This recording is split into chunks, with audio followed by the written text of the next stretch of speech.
We're into the top half of the Constructors' Championship now with Williams. They had an electric start to the season, it's fair to say. Alex Albon almost getting a podium at the opening round in Australia. Sainz has had a bit more of an inconsistent time. Sometimes it's been the car, sometimes it's been him making mistakes. For the most part, though, the car really has let him down at a number of key points during this season. He's quite far down in the Drivers' Championship, but for the most part, it's been the car that's been letting him down rather than the driver.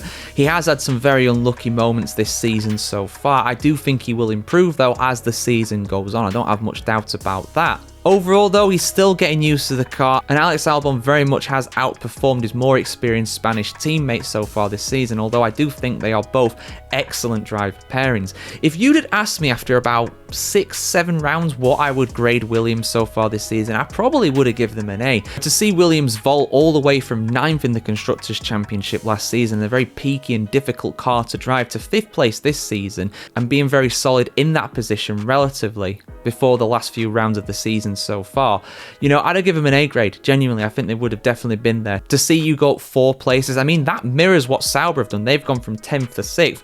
Williams have gone from 9th to 5th.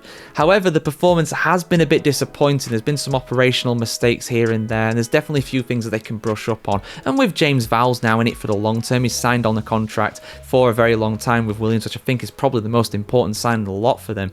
I think they will continue to progress, and I think they will still finish in 5th overall in the championship, but they will be sweating. They will be sweating. If Sauber get a few more podiums, they are going to be right up there with them. So overall, Williams, above average, what I expect. They're on the border of an A, but I'm going to give them a B. They need to show some improvement in the second half of the season. Sainz, maybe a bit harsh with a C, but overall he's not been as good as Albon, despite being more experienced, and in general people rate him a little bit more highly, although of course Albon was the incumbent driver before this season. Albon, I think B. He's had some real standout performances in that car, and he's been very solid overall. So yeah, Williams I expect to get better as the season goes on, but we'll have to see what happens with that, guys, as always.